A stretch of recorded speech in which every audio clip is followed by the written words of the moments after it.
NFC spiritual ప్రేక్షకులకు స్వాగతం. ఈ వారం రాశిఫలాలు పరిశీలిద్దాం.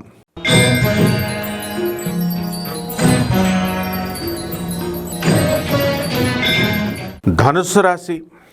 ఈ ధనుస్సు రాశి వారందరికీ కూడా ఈ వారం రాశి ఫలితాలను ప్రొఫెసర్ డాక్టర్ ముల్లపూడి సత్యనారాయణమూర్తి నేను మీకు తెలియజేస్తున్నాను. ముందుగా ఈ వారం గ్రహ స్థితిగతులను మనం చూసినట్లయితే బుధ, శుక్ర, రాహు, రవి గ్రహాలు మీనరాశిలో ఉండడము, శని కుంభరాశిలో ఉండడం, కేతువు మరి కన్యా రాశి, అలాగే మనకి గురుడు వృషభ రాశి సంచారం అనేటటువంటివి జరుగుతాయి. కాబట్టి ఈ ధనుస్సు రాశి వాళ్ళకి అందరికీ కూడా మనకి అర్ధాష్టమ ఈలో ఉన్నటువంటి చాలా గ్రహాలు అనేకమైనటువంటి అశాంతిని మీకు క్రియేట్ చేయడం అనేటటువంటివి జరుగుతాయి. అన్ని పనులు కూడా పెండింగ్లో ఉండడం, మనం బిల్డర్లు, మనం రియల్ ఎస్టేట్ వ్యాపారాల్లో ఉన్నాం, మనకి అమ్ముడు అవుతున్నట్టుగా కనబడుతున్నాయి, పార్టీలు వస్తున్నాయి కానీ అమ్ముడు అవ్వట్లేదని అన్ని మానసికంగా బాధపడేటటువంటి వాళ్ళు ఉన్నారు. అప్పులు చేసి మనం చక్కగా ఈ బిజినెస్ పెట్టామండి, మరి అప్పులన్నీ కూడా వడ్డీలో పెరిగిపోతున్నాయండి అని బాధపడేటటువంటి వాళ్ళు ఉన్నారు. అయితే ఇంకా మనకి టైం రాలేదండి, మీకు కేవలము మీ శత్రువుల నుంచి మీకు రక్షణ మాత్రమే ఉంది. ఇప్పుడు శత్రువులు మిమ్మల్ని రక్షిస్తారు తప్ప, శత్రువుల నుంచి రక్షణ పొందుతారు తప్ప మీరు ఆర్థికంగా ఇంకా పుంజుకోవడానికి ఇంకా చాలా అవకాశం ఉంది.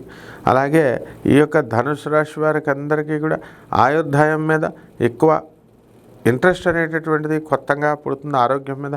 అందువలన ఉదయం ఎక్సర్సైజులు, మధ్యాహ్నం ఎక్సర్సైజులు అంటూ తెగ ఆరోగ్యం పైన శ్రద్ధ చూపించడానికి అవకాశం ఉంటుంది. మహిళలు కూడా మీరు అలంకరణ మీద ఎక్కువ శ్రద్ధ చూపిస్తూ ఉంటారు. గంటల వాట్సాప్ ఫోన్లు, చాటింగ్లు, ఈ ఫోన్లు చేసుకోవడం ద్వారా మీరు కంపల్సరీ ఇందులో కొంత పర్సెంట్ మంది ధనుసు రాశి వారు అక్రమ సంబంధాలకి మరియు వెళ్ళిపోవడం అనేటటువంటివి జరుగుతాయి. కాబట్టి అసలే ధనుసు రాశి వాళ్ళు ప్రేమ వ్యవహారాల్లో దిట్టలు, కాబట్టి జాగ్రత్తగా ఉండాలి మీరంతా కూడా. అలాగే విద్యార్థుల దగ్గరికి వచ్చేసరికి చదువు వెనకబడిపోయింది, వెనక ఇంకా చదువు మీద శ్రద్ధ చూపించాలా. రైతుల పరిస్థితి బాగుంది. పరిహారాల దగ్గరికి వచ్చేసరికి మీరు రాహు జపం చేసుకోండి, రాహు స్తోత్రాలు చదవండి. రాహుకి కిలోంపావు మినుముల్ని, ఆవు పేడ రంగు ఉన్నటువంటి వస్త్రాల నుంచి పేద బ్రాహ్మణుడికి శనివారం నాడు ఉదయం 8 గంటలకు దానం చేసుకోండి. దశమహావిద్యల్లో ఒకటైనటువంటి ధూమావతి అమ్మవారి యొక్క హోమాన్ని మీ ఇళ్లలో జరిపించుకోవడం ద్వారా బ్రహ్మాండమైనటువంటి శుభ ఫలితాలు మీకు కలుగుతాయి. శుభమస్తు.